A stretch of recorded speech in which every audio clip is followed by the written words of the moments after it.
यहाँ एक सदस्य ने तो कह दिया, एक सदस्य ने कह दिया माइनॉरिटी इस कानून को स्वीकार नहीं करेगी। क्या धमकाना चाहते हो भाई? संसद का कानून है, सबको स्वीकार करना पड़ेगा। मैं गांधी की तरह इस कानून को फाड़ता हूं। ये अनकॉन्स्टिट्यूशनल है सर। इस देश में झगड़े पैदा करने का काम बीजेपी करना चाहती है। तो ये जो बात कह रहे कि ये बिल असंवैधानिक है, असंवैधानिक काम तो उन्होंने किया है जो बिल फाड़ने का काम किया है। आज मैं पूछना चाहता हूँ, आज किस लिए बिल फाड़ दिया? हम इस देश के दुश्मन नहीं, हम इस देश में नौकर भी नहीं हैं, हम इस देश के मालिक हैं। सर बेट द्वारका के 2 द्वीपों पर दावा ठोक दिया है। क्या भगवान कृष्ण से पहले इस्लाम धर्म आ गया था क्या? भारतीय जनता पार्टी के अंदर मुकाबला चल रहा है कि खराब हिंदू कौन बड़ा है। मैं इस्लामिक देशों का नाम पढ़ूंगा जहां वक्त का वजूद नहीं है, तुर्की में नहीं है, लीबिया में नहीं है, इजिप्ट में नहीं है, सूडान में नहीं है, लेबनान में नहीं है, सीरिया में नहीं है, जॉर्डन में नहीं है, तुनीसिया में नहीं है, इराक में नहीं है। क्या आपको पता है कहां इनकी डबल इंजन की सरकार ने लोगों को रास्ते पे ईद का नमाज भी पढ़ने नहीं दिया? और ये बात करेंगे कोई भी फैसला मान्यवर कायदे की कोर्ट से बाहर कैसे हो सकता है? कोई भी फैसला हो, ये देश की अदालत वो फैसले तक रुचि नहीं रखेगी। नागरिक ग्रीवेंसेस लेकर कहां जाएंगे? जिसकी भूमि हड़प कर ली गई वो कहां जाएगा? ऐसा नहीं चलेगा। आपकी वोट बैंक के लिए आपने किया था, हम खारिज कर रहे हैं, हम खारिज कर रहे हैं। ऐसा नहीं चलेगा। अदालत में जाइए, जिसको ग्रीवेंसेस है इधर और साइड से, और अदालत न्याय करेगी। न्याय के लिए तो अदालतें बनी हैं। और मान्यवर, यहां एक सदस्य ने तो कह दिया, एक सदस्य ने कह दिया माइनॉरिटी इस कानून को स्वीकार नहीं करेगी। क्या धमकाना चाहते हो भाई? संसद का कानून है, सबको स्वीकार करना पड़ेगा। स्वीकार नहीं करेंगे मतलब क्या है? कैसे बोल सकते हैं कोई हम कानून को स्वीकार नहीं करेंगे? ये कानून भारत सरकार का है, हरेक पर बंधन करता होगा और इसको स्वीकार करना पड़ेगा। मैं आपको बताना चाह रहा हूं स्पीकर साहब, ये बिल का मकसद सिर्फ मुसलमानों को जलील और रुस्वा करना है, मुसलमानों को दूसरे दर्जे का शहरी बनाने का इनका मकसद है। सर अगर आप हिस्ट्री को पढ़ेंगे तो महात्मा गांधी उस वक्त के व्हाइट अफ्रीका में सफेद फॉर्म अफ्रीका के कानून को महात्मा गांधी ने कहा था कि ये मेरा कॉन्शियंस इसको मानता नहीं है, मैं इस कानून को कबूल नहीं करता हूं। तो महात्मा गांधी ने क्या किया? उन्होंने उस कानून को फाड़ दिया। तो मैं गांधी की तरह इस कानून को फाड़ता हूं। ये अनकॉन्स्टिट्यूशनल है सर। इस देश में झगड़े पैदा करने का काम बीजेपी करना चाहती है मस्जिद और मंदिर के नाम पर, इसीलिए मैं इसका कंडेम करता हूं। अभी भी आपने देखा ओवैसी साहब को कि अभी उन्होंने इस बिल को फाड़ने का काम किया है। तो ये जो बात कह रहे कि ये बिल असंवैधानिक है, असंवैधानिक काम तो उन्होंने किया है जो बिल फाड़ने का काम किया है। आज मैं पूछना चाहता हूं, आज किस लिए बिल फाड़ दिया? उन्होंने कहा, चले गए, मैं पूछना चाहता हूं, उन्होंने कहा कि हमारी 123 प्रॉपर्टी है और साहब हमारे पास डीड नहीं है, उस डीड को हम कैसे देंगे? हमारी प्रॉपर्टी तो मिलेगी नहीं। मैं कहना चाहता हूं 123 प्रॉपर्टी है, बिल्कुल है। ये 123 प्रॉपर्टी किसकी है? ये हमारे जमाने की नहीं है। जब ब्रिटिशर्स ने, अंग्रेजों ने हिंदुस्तान की राजधानी को कोलकाता से दिल्ली बनाने का फैसला किया और 1911 में जब उन्होंने यहाँ के लुटियन जोन्स की लैंड को एक्वायर किया, लैंड एक्वायर करने के बाद ड्यूली कंपनसेशन दिया और अधिग्रहण कर लिया। और 1911 जो अधिग्रहण ब्रिटिश सरकार ने किया, अखिलेश जी आप भी मुख्यमंत्री रहे, अगर कोई सरकार किसी जमीन का अधिग्रहण कर ले तो फिर उस जमीन को डीनोटिफाई करके किसी को दे नहीं सकती है। यह पहली बार कांग्रेस सरकार ने डीनोटिफाई करके देने का काम किया। मैं पूछना चाहता हूं, अगर आपके पास डॉक्यूमेंट नहीं है, मैं पूछना चाहता हूं कि अगर डॉक्यूमेंट नहीं है, हमारे जेपीसी के मेंबर लोग बैठे हुए, मैं पूछना चाहता हूं ये तुष्टिकरण नहीं तो और क्या था? 1911 की जो ब्रिटिशर्स ने जमीन लिया बैठ जाइए लाल जी, सुन लीजिए पूरी बात, आपको स्पष्ट हो जाएगा। 1911 में जो जमीन अंग्रेजों ने, ब्रिटिशर्स ने एक्वायर किया राजधानी के लिए, 1911 के बाद 1970 में दिल्ली के वक्फ बोर्ड ने कहा, जो 1911 की ब्रिटिशर्स की जमीन एक्वायर थी, कि ये वक्फ बोर्ड की है। 1970 में तो वो जो सेक्शन 40 की बात हो रही है, ये शायद देश में नहीं दुनिया में किसी को अधिकार नहीं होगा कि जो ब्रिटिश एक्वायर करके कंपनसेशन दे गए हो, उसको 57 सालों के बाद वक्फ बोर्ड कह दे ये वक्फ की जमीन है, और उसके बाद ये कह रहे हैं हमें मिल नहीं रहे वैसे साहब। माननीय अल्पसंख्यक मंत्री जी कह रहे थे कि विपक्ष गुमराह कर रहा है, बल्कि हकीकत यह है विपक्ष गुमराह नहीं कर रहा इस बिल के ऊपर, बल्कि आप लोग गुमराह कर रहे हैं। आप लोग गुमराह कर रहे हैं इस सदन को, आप लोग गुमराह कर रहे हैं इस समाज को, इस देश को। आपकी सरकार का नारा था का सबका साथ सबका विकास। मैं पूछना चाहता हूं, यह आपका नारा खोखला है। मुस्लिम समाज को टारगेट करके नुकसान पहुंचाने की आपकी मंशा साफ हो गई है। माननीय गृह मंत्री जी श्री अमित शाह साहब भी यहाँ बैठे हुए हैं। मैं कहना चाहता हूं कि माननीय अल्पसंख्यक मंत्री जी कह रहे थे कि जब वो चुनाव में गए थे तो उनसे कहा गया कि वक्फ बिल को लेकर के आया जाए, इसलिए लाए हैं। तो चुनाव के समय तो उनसे ये भी कहा गया था कि 2 करोड़ रोजगार दिया जाए, महंगाई कम की जाए, भ्रष्टाचार कम किया जाए।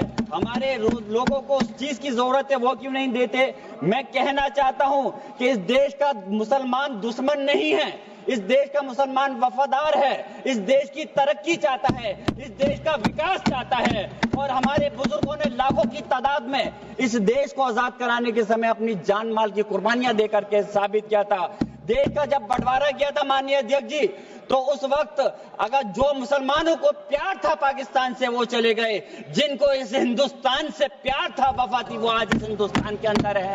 हम इस देश के दुश्मन नहीं, हम इस देश में नौकर भी नहीं हैं, हम इस देश के मालिक हैं। और हम चाहते हैं कि सब लोग मिलकर के, सारे धर्मों के लोग मिलकर के इस देश की तरक्की की बात करें। सर, बेट द्वारका के 2 द्वीपों पर दावा ठोक दिया है। क्या भगवान कृष्ण से पहले इस्लाम धर्म आ गया था? क्या भगवान कृष्ण से पहले इस्लाम धर्म आ गया था? सर, यही नहीं, कल क्या आनंद भवन और नेशनल हेराल्ड पर आकर, मैंने अभी बात सुना था कि आनंद भवन और नेशनल हेराल्ड पर वक्फ बोर्ड अपना दावा ठोकने वाले हैं, तो दे दोगे क्या? बता दिया। और यही नहीं सर, एएसआई संरक्षित स्मारकों पर भी सर यही नहीं सर, कर्नाटक में 53 ऐतिहासिक स्मारकों को वक्फ संपत्ति घोषित कर दिया है। अध्यक्ष महोदय, मैं कहना चाहता हूं, ये जो बिल लाया जा रहा है, भारतीय जनता पार्टी में एक मुकाबला चल रहा है। भारतीय जनता पार्टी के अंदर मुकाबला चल रहा है कि खराब हिंदू कौन बड़ा है। और ये बात अध्यक्ष महोदय मैं ऐसे ही नहीं कह रहा हूं। जो पार्टी ये कहती हो कि दुनिया की सबसे बड़ी पार्टी है, अध्यक्ष महोदय वो अपना राष्ट्रीय अध्यक्ष नहीं चुन पाए अभी तक। अध्यक्ष महोदय भारतीय जनता पार्टी क्या है?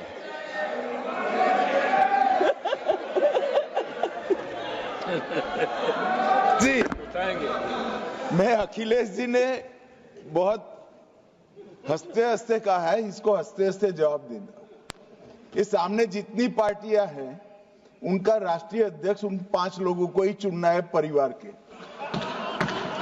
हमें माननीय अध्यक्ष जी करोड़ों सदस्यों में से 12-13 करोड़ सदस्य प्रक्रिया कर कर चुनना है तो देर लगती है, आपके यहां जरा भी देर नहीं लगेगी। मैं कह देता हूं अभी 25 साल तक आप अध्यक्ष हो जाओ, नहीं बदल सकता। अध्यक्ष महोदय, क्योंकि जो बात निकल के आई है वो मैं फिर आगे बढ़ा दूं। अध्यक्ष महोदय, जो बात सोशल मीडिया या और जगह गुपचुप हो रही है, कहीं ऐसा तो नहीं था कि अभी कुछ दिन पहले यात्रा जो हुई है वो कहीं 75 वर्ष की एक्सटेंशन वाली यात्रा तो नहीं थी? अध्यक्ष महोदय, ये जो इस बार जो वक्फ बिल आया है, नाकामी का पर्दा इस बार है वक्फ बिल। और नाकामी को एक आध नहीं है, मैं कई नाकामियां बता सकता हूं। अभी मैं माननीय सदस्यों को सुन रहा था, वो पुराने कई बिल उनके बारे में चर्चा कर रहे थे कि कितने प्रोग्रेसिव बिल लेकर के आए हैं। मुझे याद है मैं उत्तर प्रदेश में उस समय था और मुझे लगा कि शायद इनकी वो बात ठीक होगी। एक ये बहुत तैयारी के साथ फैसला लेकर के आए थे और फैसला ये लिया था आधी रात के आज के बाद नोट नहीं चलेंगे, नोट बंद हो जाएंगे। अध्यक्ष महोदय, उस नोटबंदी नाकामी के बारे में भी तो चर्चा हो जाए कि अभी भी न जाने कितनी जगह पर कितना रुपया निकला जा रहा है, कितना निकल करके आ रहा है। केवल नाकामी नोटबंदी की नहीं, नाकामी बेरोजगारी की भी है, नाकामी महंगाई की भी है, नाकामी किसान की आय दोगुनी नहीं कर पाए वो भी इनकी नाकामी है। मुझे याद है एक माननीय मंत्री जी पूरे देश की नदियों के बारे में बीओडी बता रहे थे, लेकिन माननीय मंत्री जी ये भूल गए कि उनके शहर में, उनके क्षेत्र की जो नदी है उसकी बीओडी क्या है। गंगा क्या साफ हो गई, यमुना क्या साफ हो गई, स्मार्ट सिटी क्या बन गई, क्या गोद लिए हुए गांव इन्होंने गोद से उतार दिए, उनकी क्या दुर्दशा है। क्या वक्फ प्रॉपर्टी इस्लामिक देशों में है? मैं इस्लामिक देशों का नाम पढ़ूंगा जहां वक्फ का वजूद नहीं है, तुर्की में नहीं है, लीबिया में नहीं है, इजिप्ट में नहीं है, सूडान में नहीं है, लेबनान में नहीं है, सीरिया में नहीं है, जॉर्डन में नहीं है, तुनीसिया में नहीं है, इराक में नहीं है, भारतवर्ष में वक्फ बोर्ड है। वक्फ प्रॉपर्टी को कानूनन सुरक्षा, लीगल प्रोटेक्शन दिया गया है, उसके बाद भी हंगामा क्यों है बरपा? उसके बाद भी हंगामा क्यों है बरपा? मैं पूछना चाहता हूं, क्या गुनाह है मोदी जी का? क्या गुनाह है हमारा? हमारा गुनाह सिर्फ इतना है कि हम सबका साथ चाहते हैं, हम आगा खानियों का साथ चाहते हैं, हाँ हम बोहरा समाज का साथ चाहते हैं, हम पसमानदा समाज का जो पिछड़ा वर्ग है मुसलमान समाज में उसका साथ चाहते हैं, हाँ हम चाहते हैं महिलाओं का रिप्रेजेंटेशन और प्रतिनिधित्व हो। क्या ये गलती है? क्या मोदी जी गलती कर रहे हैं? आप बताइए। हम सबका विकास चाहते हैं, हम चाहते हैं वक्फ औलाद के अंतर्गत जब आपकी फैमिली लाइन समाप्त होती हो उस समय अगर एक बेवा हो, उस समय यदि तलाकशुदा महिला हो, उसको नजरअंदाज करते हुए किसी भी कीमत पर प्रॉपर्टी जो है वो वक्फ पे पास नहीं जानी चाहिए। ये इस सरकार का इस बिल के द्वारा 4 इनके मूल उद्देश्य। पहला मूल उद्देश्य है कि संविधान को कमजोर करना, टू डाइल्यूट द कॉन्स्टिट्यूशन। इनका दूसरा उद्देश्य है भ्रम फैलाना, to defame the minority communities of India. इनका तीसरा उद्देश्य है to divide the Indian society. हमेशा एक हमारे बीच में एक लिटिगेशन चलता रहे, मसला और बढ़ता जाए, ये उनका उद्देश्य है। और चौथा इनका उद्देश्य डाइल्यूट, डिफेम, डिवाइड, और चौथा इनका उद्देश्य है to disenfranchise the minority communities. आज माइनॉरिटी कम्युनिटीज के प्रति अपनी संवेदना जता रहे हैं।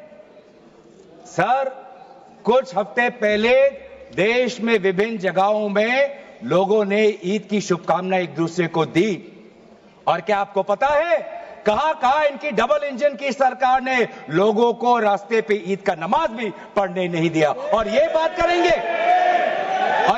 करेंगे आप अल्पसंख्यकों के प्रति अपनी संवेदना जताते हैं। मैं पूछना चाहता हूं कि आपके लोकसभा में कितने एमपीज अल्पसंख्यक हैं? पहले उसका विवरण दीजिए और फिर हमें बताइए कि आपके दिल में कितना संवेदना है। सर, मेरा तो मैंने जिस दिन भी ये बिल इंट्रोड्यूस हुआ उस दिन भी आदरणीय मंत्री को मैंने सुना और आज भी मैंने उनको सुना। जिस दिन उन्होंने इंट्रोड्यूस किया उस दिन भी अगर आप उनका स्टेटमेंट पढ़े तो उन्होंने कहा कि इसको बिल लाने से पहले बहुत विस्तार रूप से इस बिल की लाने के लिए चर्चा हुई थी। सर, पूरा का पूरा मिसलीडिंग। 2023 में सर, सरकार 24 में आई, ये खुद 24 के बीच में इन्होंने अपना बिल लाया। 23 सन के वर्ष में 4 बार माइनॉरिटी अफेयर्स कमेटी की बैठक हुई।